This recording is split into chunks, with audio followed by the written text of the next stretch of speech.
All right, so if you have a front seal leak on the Kubota BX25D or similar, first thing I recommend doing is not what I did. Make sure that you power wash everything in this area so that you're not getting dirt into the drive assembly.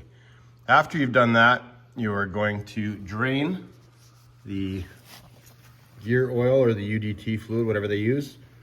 You're gonna undo that bolt there, open this guy up here for a vent, and pull this guy here, pry it out, and let the air flow through. If you undo that one first and then undo these two, the oil won't spray all over right off the bat. So let's get to work. All right, so we'll pull the wheel off. I'm using a 3/4 inch here.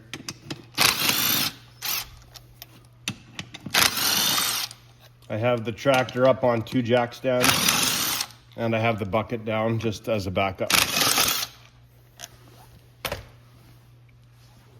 Okay, so next we're going to remove the castle nut and the tie rod end, and just pulling the cotter pin out here. So we'll get that out of the way, and now we'll pop off this castle nut. 11/16.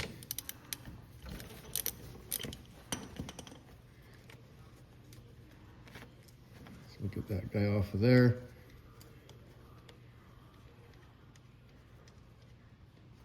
And now we'll pop out the tie rod end. Different ways to pop off tie rods. Some people put in a pry bar. I grab a ball peen, this one's older than I am, and I give it a smack. Tie rod's out. This thing's kind of beat up on the seal. I'm not replacing it right now. I'm just gonna leave it. I'm focused on this seal here and the leak that I'm getting. All right, now we're gonna bust off this assembly here. I've got a 9/16 on the impact.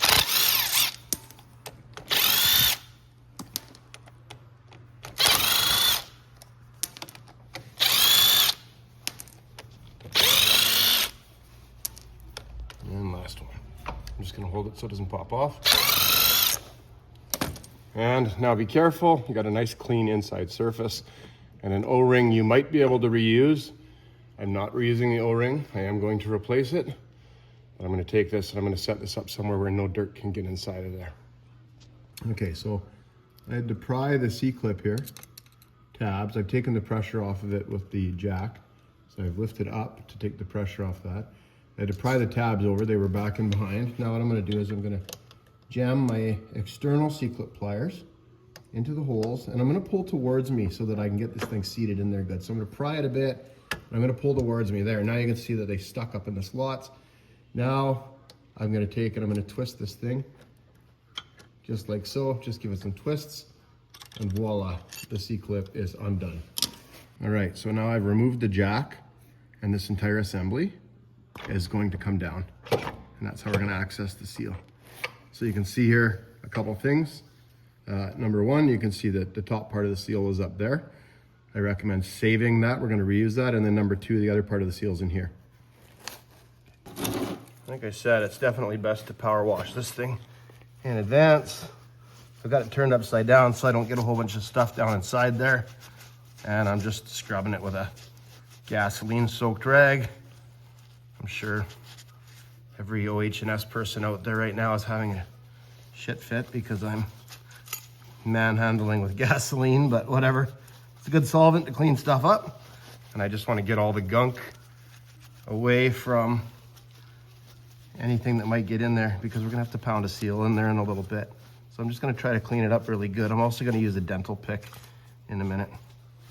Okay, to get this seal out the unprofessional way, I threw a bunch of rags on the ground so I don't damage the other surface.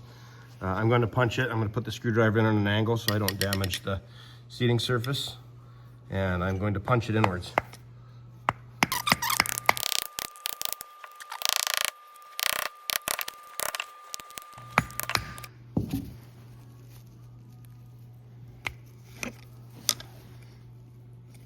Here comes the seal. Okay. Okay, so I'm giving this guy a clean. I'm doing it upside down so everything falls out.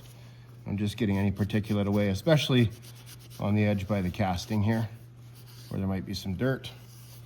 And I'm just gonna let that sit and dry and evaporate for a minute, and I'm gonna go on to the next part. I mean, I've got oil all over the garage floor at this point, but I'm using a very small, thin screwdriver and a little bit bigger one. I'm gonna pry on the top part of the seal to get it down off of this shaft. I'm being super careful. I'm not letting the blade get near the shaft inside just in case I don't want to score it. So I'm kind of going in on a bit of an angle, shy of the full depth there. And I'm prying it down. And you can see it's just working its way down here slowly. Okay, so all told, this has taken me about probably 60 seconds of prying, just working around all the corners. I'm trying not to wreck this piece because I want to use this piece in just a couple of minutes. I'm just going to clean this up in my recycle bin of gasoline because I'm going to use it. That's why I didn't want to damage it. I'm going to use it to press the new seal into that housing assembly. So I'm just going to get it nice and clean and dry it off. All right, most guys will use a workbench to do this. I'm sitting on the floor. I like hammering on the concrete, and my bench is full of quad parts. So anyway, I got the new seal from Kubota 6A320, 56, 220. Open that up, and I'm going to remove this piece here. So you can see that piece there. Got that nice grease on there. I'm gonna remove that and I'm gonna set that aside. I'm gonna take the old piece, I cleaned it up with some gasoline, made sure there was nothing left on it here. Nice and clean, other than some rust. It is 12 or 13 years old. I'm gonna put that inside the seal. That's inside the seal there. And then I'm gonna sit that on this little hub assembly.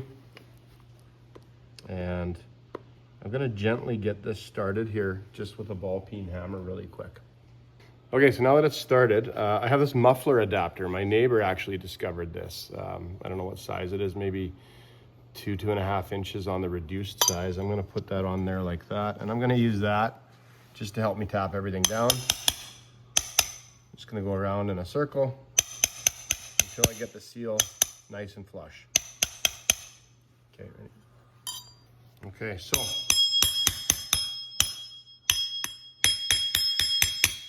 I've got that all tapped in, and you can see everything is nice and flush. I'm now going to remove that old seal that I used. Old seal's going in the garbage. Okay, I put the top of the seal on here. I've just put some Red Max grease in there, some NGLI number 2 or whatever it is, just to make it slimy to get it up there. My mom always said when we were making toast, more butter, more better. So I'm going to agree with that here. Some folks will hammer this on. I'm going to use my neighbor's exhaust pipe here again, and I'm going to use this jack, and I'm going to press it on just gently. And I'm going to just take it up and down and push it around all the sides as I can. Kind of see it lifting up there. There we go.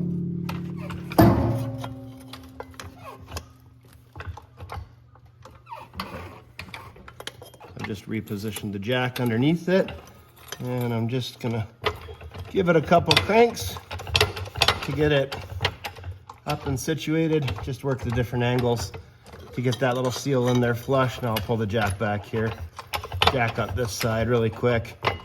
Okay, so we've got our seal pressed in. We've got the top of our seal pushed up. We're now going to put this guy back in place gently.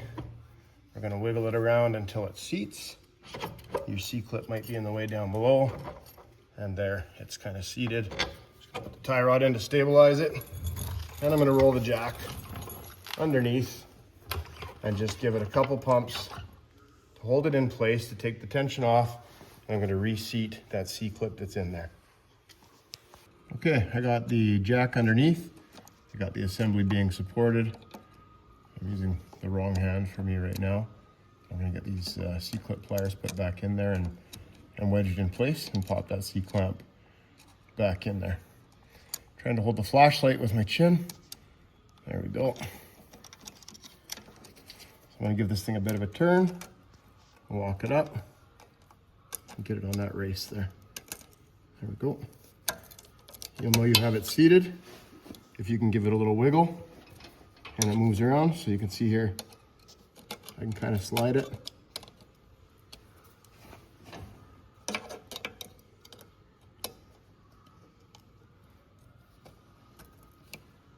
so we know it's seated in that little track. I'm going to put this assembly back in. Note the notch here. Notch goes down in the bottom, so I'm going to turn that around. Notch will go like this.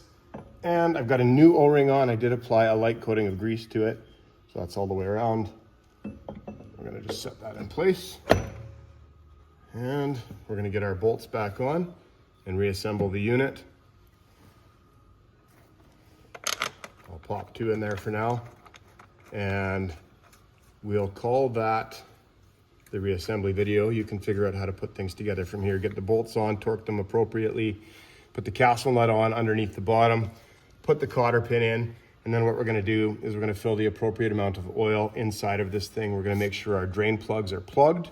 We're going to open up the top here, the vent on this side, the vent on the other side, and we're going to fill, I believe it's 4-point-something liters, and we're going to use 80-90 gear oil. I don't want to deal with a leak again, but if you're in a cold climate like I am, you probably should use the recommended UDT fluid from Kubota. But anyway, that's the disassembly, the reassembly. The rest of it is putting bolts in. You don't need to see all that stuff. Thanks for watching. Hopefully this helps. I wasn't able to find a comprehensive video online, so I'm hoping that this helps somebody else out. Thanks and take care. All right, so here we are adding the 80-90 weight gear oil to the front axle. I've pulled the vent plugs from both the left and right side, and I'm adding this into the space where the little yellow dipstick was pried out. I ended up using just less than the spec, which is 4.7 liters of oil. Mine was a little bit less than that, but I was happy with the level as it started to come out. I did roll the wheels to make sure the air was out, and it's good to go.